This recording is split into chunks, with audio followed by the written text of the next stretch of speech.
All right. Welcome back to another episode of Talk Lux. I'm Scott Peterson. Giovanna's here with me today. We were just talking off screen about the White Lotus. If you're not watching and you're over the age of what, 25? Is it age appropriate for? After last week? Pretty you have to intense. cover your eyes. Yeah, I've heard it. I heard it was the most intense episode of television on HBO potentially ever, which is saying quite a lot because HBO is pretty heavy on the Really? on the content. Yeah, I don't know. Anyway, Don't give any spoilers. all right. So we're here again. Thanks for listening. Before we get started, if you have any questions, any topics you want us to talk about, please feel free to contact us on Instagram. Send us a direct message at TalkLux Podcast. We're happy to talk about anything within our wheelhouse that the audience is interested in. So today, in the spirit of the season, we're going to talk about holiday parties and all the ways that you can get into trouble by having them. This came up in particular because we were at a party last night. Got pretty wild, group of maybe 10 people. It actually didn't get very wild. But it got us thinking about the fact that since COVID is now over, I shouldn't say COVID's over. You get in trouble for that. Since we are now past the point of people not being able to go out, holiday parties are getting kind of back in full swing.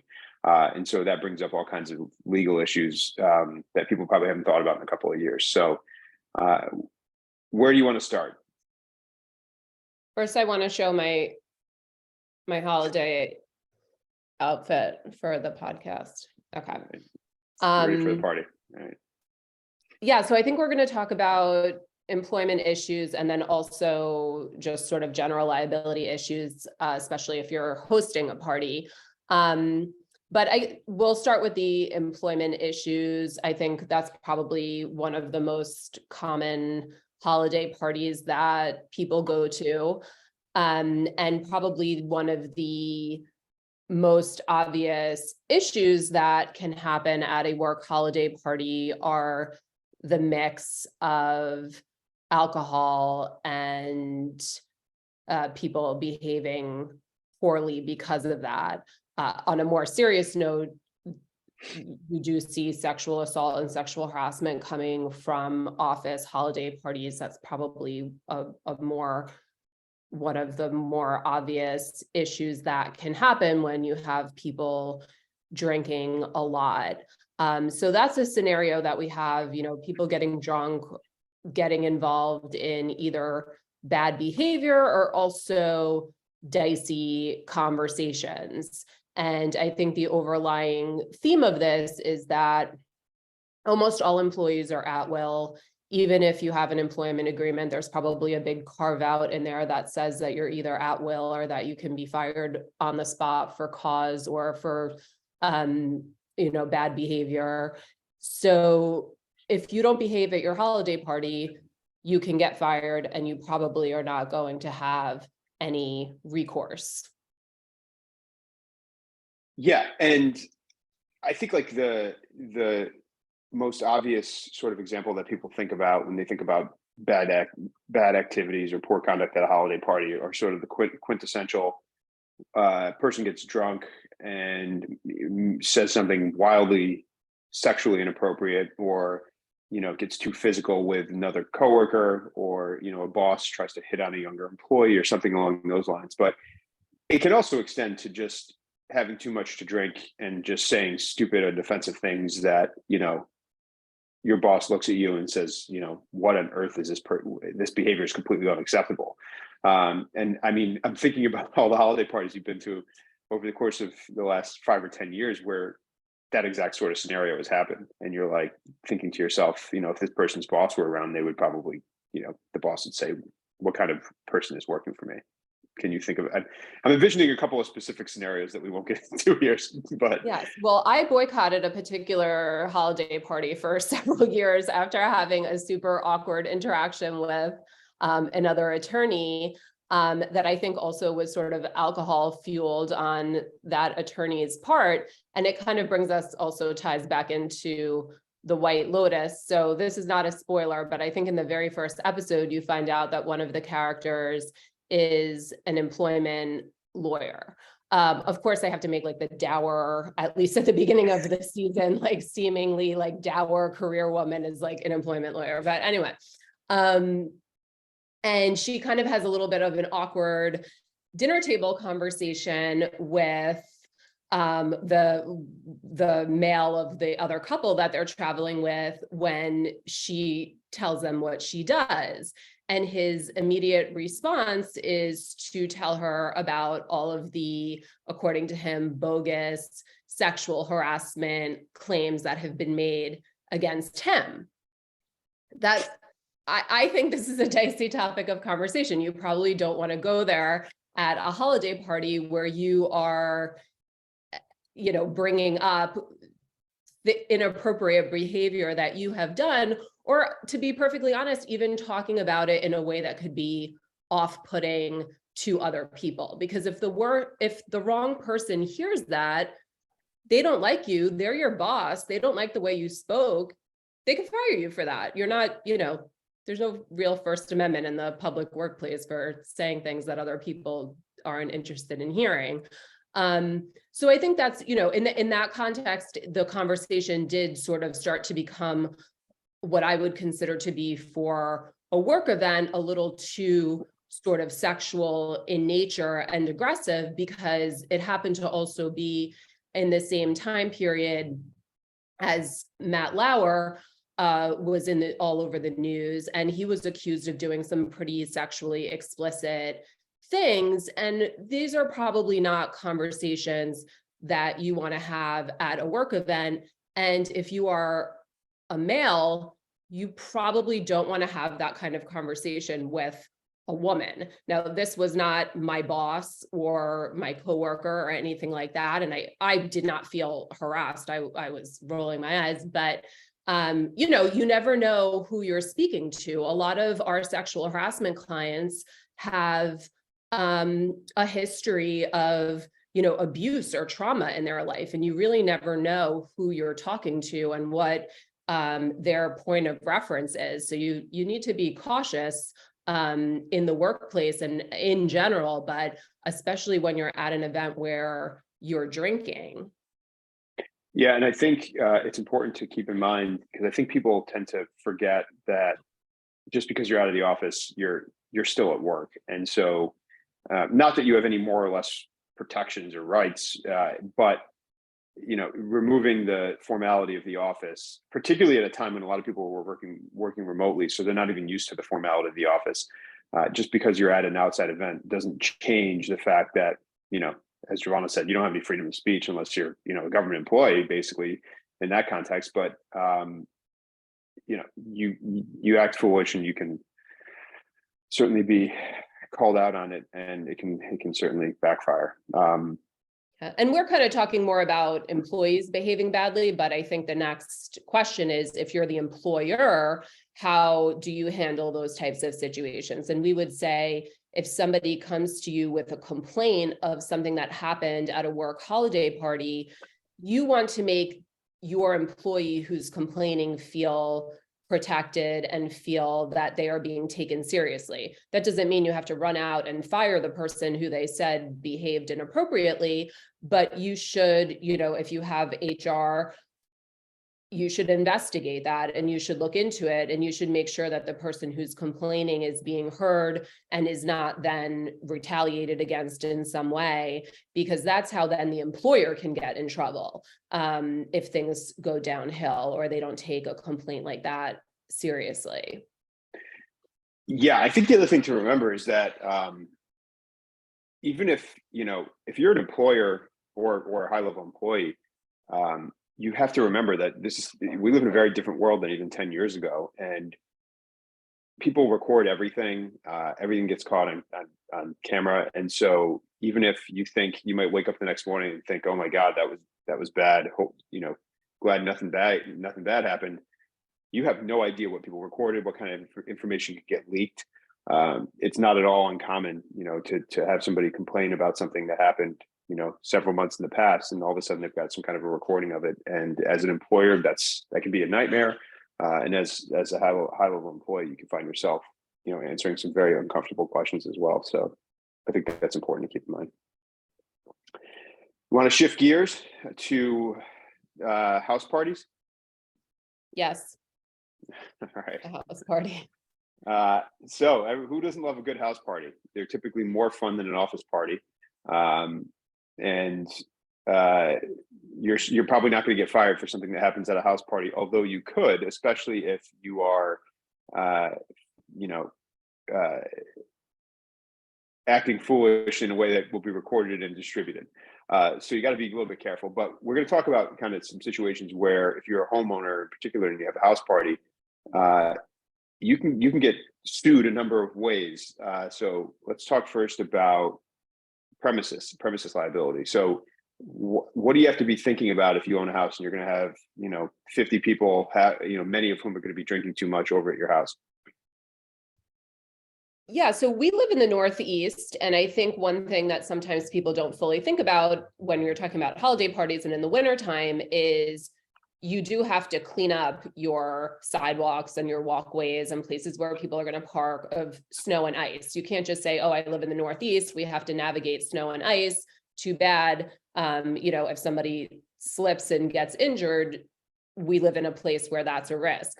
That's really not true. In New York, you only have a reasonable period of time after a storm to get your sidewalks and your steps and your walkways and all of that in order. So that, I think, is one thing that people may not fully think about, but you really want to make sure that people can get sort of in and out of your house safely. And then, I think the main thing in addition to that would be, you have a wobbly handrail that you haven't fixed for a long time. You have a door, and there's case law on all of these things, so I'm not just like making them up. One of them, I have definitely read a case before where somebody opened a door and fell down into the basement. Little things like that you might be able to sort of live around when it's your own home. You just want to keep those kinds of things in mind when you have people in your house, especially if you have a lot of people in your house and you can't really monitor where everybody is going and what they're doing. Yeah, I think it's very easy to brush this stuff off, but this is like the world we deal in. So we have clients who, have gotten severely injured with, multiple surgeries, lifelong injuries, lifelong ailments because of situations like this, because somebody didn't fix a step, or, somebody didn't salt their sidewalk, and that, it can get away from you very easily, and we're all guilty of that sometimes. But if you're going to invite people into your house, it's really important to think about that, because a bad injury can result in hundreds of thousands of dollars in damages, and hopefully you have sufficient insurance to cover that kind of thing. But the last thing you want to do is find yourself on the receiving end of a lawsuit, frankly, especially when it's somebody who was at your house, because that's awkward and it's very uncomfortable. And we, a lot of our clients kind of deal with those situations.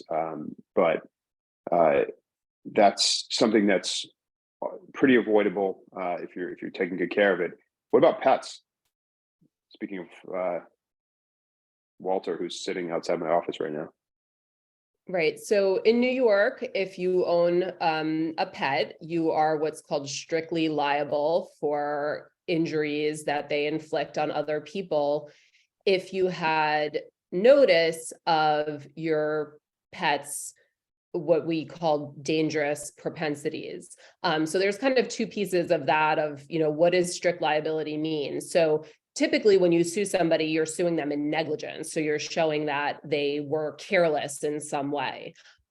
Strict liability takes that out of the equation. It just means you are liable, period, whether you were careful or not careful. But the law puts a little bit of protection into that by saying that you had to have some knowledge that your animal could be dangerous. So basically, the policy behind that is it's putting the risk of your animal injuring someone on the owner of the animal. You want to own an animal, you can, but you're going to be strictly liable for any injuries. And dangerous doesn't have to mean super vicious.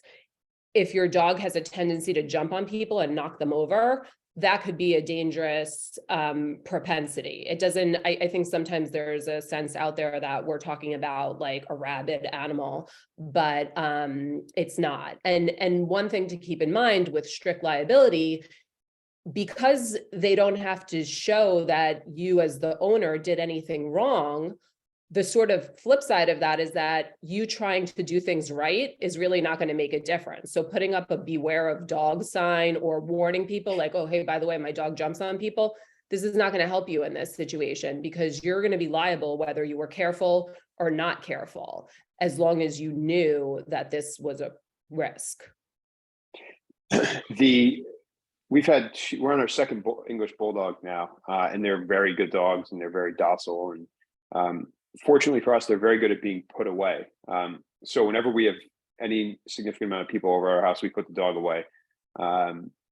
If you're gonna have a party, you're gonna have people running around, again, having too much to drink.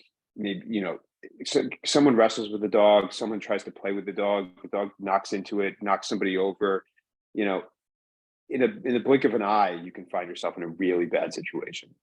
And one of the sad parts is often in these cases when a dog who has displayed aggressive behavior hurts somebody or bites somebody, the dog has to be put down or taken out of the household. And so far better to put the thing away, put the animal away, and avoid it altogether. Because like Giovanna said, the law is very strict, and doesn't matter what you do. If you know that the dog is dangerous, you're on the hook. So we're really making people uplifted here today. Want to have all kinds of friends over and have a good party, huh? I know. Well, this is probably why we don't have people over at our house very often. Because our house is also like 160 years old. So there's like 50 different steps throughout the whole house. Like every time we have people over, we're giving them a warning every 5 seconds. Yeah. Not that we have anything that we need, that we are aware that of. It's not an admission of any dangers in our home. It's very safe. Let's talk last about the dram shop. This one's, you see this often applied in cases where somebody drinks too much, either at a bar or at a private residence, and goes out and gets in a car accident and hurts somebody else. What's the law around that, and what do you have to be thinking about if you're having people at your house? Yeah, well, especially for bar owners, bartenders, you cannot overserve people, which obviously is a little counterintuitive, I suppose, because you're in the business of serving drinks. But if a bar knows that someone is intoxicated and continues serving them, and that person goes off and gets in a drunk driving accident, the bar can be liable for that. So a couple of the things that we would say to try to avoid something like that would be, not pouring shots. Some bars won't pour shots, and just being, generally cautious about serving people who are visibly intoxicated. When you're hosting in your own home, I would say it's probably more negligence type issues as opposed to dram shop, but the dram shop does cover serving minors. So that's something that you want to keep an eye on. I think everybody probably in high school had somebody's house where the adults allowed them to drink and even potentially procured the alcohol for them. This is another sort of potential Debbie Downer situation. I know that some parents have a sense of, I'd rather do this in my house than have my kids somewhere else. No, do not do that. You do not want to be, like 58 million horrendous scenarios can stem from doing something like that, let alone, just in terms of liability in general. So those are the two things that kind of come up in that dram shop context. Yeah, it was fun at the time, knowing somebody like that, but you sort of knew it was wrong even when it was happening, when you're young. And then as you get older, particularly doing what we do,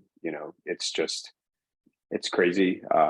It doesn't make any sense. You will, not only are you going to be at risk legally if and when somebody gets hurt, but I mean, there was an article last year all over the local news about a local family that had allowed kids to do this kind of thing in their house, and it blew up in their face. And so, number of reasons to just avoid that altogether. And on that note, everybody go out and enjoy the holiday season. I mean, why wouldn't you? You know, have Yeah. fun. Well, party. actually, I just heard of one other horrible thing that we should probably mention.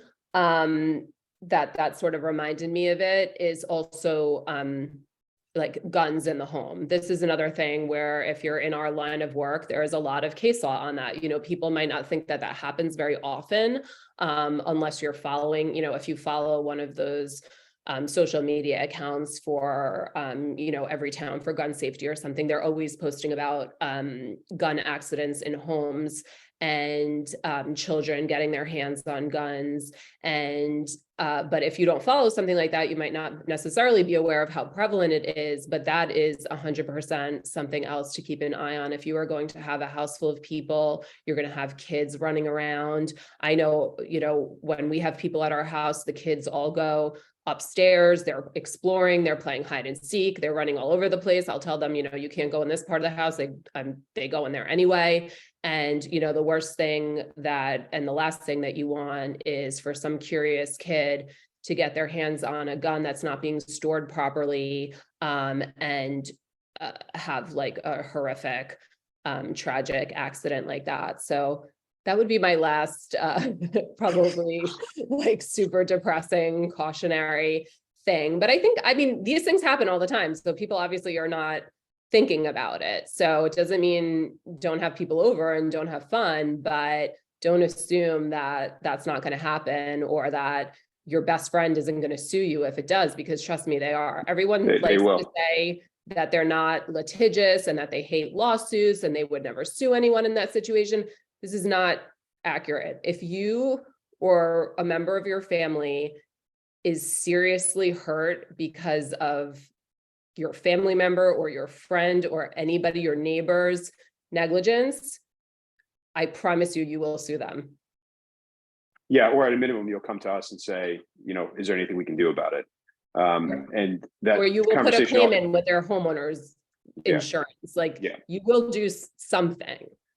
Yeah, and that's okay, because that's what the law allows, and that's why there's insurance. But Javon is exactly right. And we're, you know, nobody's saying don't have fun, don't have parties, don't have alcohol. We're not even saying don't have guns. All we're saying is, you know, there are ways to be safe about it. And you know, that's what safes are for, that's what locks are for, and that's what common sense is for. So on that note, all right, go out, have fun, party. Anything else today? No, I don't think so. I'm trying to think of any other disasters that we could bring up before we go, but I think that's it. Oh, you didn't mention though, being at a party and asking to take a picture. Oh yeah, this could have been a disaster if you had been leading a double life. Last night we went to a holiday party. There were a couple of other awkward moments that I won't mention because it's too fresh. But a lady came up to Scott and asked to take a picture with him because he apparently was a doppelganger of her daughter's boyfriend. So first of all, I feel like this kind of thing happens to you on a regular basis. I don't know why. But I was like, it did not even faze me that someone said, oh, can I take a picture with your husband? And then she thanked me afterwards.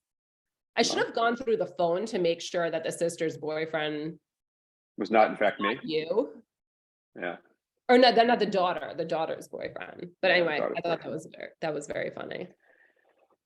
Well, yeah. So, you know, as with all things, be cautious. Yeah, you never know when your secret other family's mother might run into you at a holiday party. Yeah. These are real problems. All right. Thanks for listening. If you have any questions, if anything comes up, if any of this stuff is, you know, ringing a little too true for you, feel free to reach out to us. We're always happy to help. You can go to our website at DurazioPeterson.com. You can, as I said, visit us on Instagram, Durazio Peterson, or TalkLex Podcast. We are happy to help. If you're enjoying the podcast, please subscribe. leave us a positive review on any of the platforms. That always helps. And we will be back again soon. We may have a hiatus next week because we've been asked to speak on a podcast with a pretty big podcast with a lawyer in Florida that I've connected with recently. So that should be fun. And I think maybe we can repost it here. But in any event, enjoy the holiday parties, be safe, and we'll talk to you soon.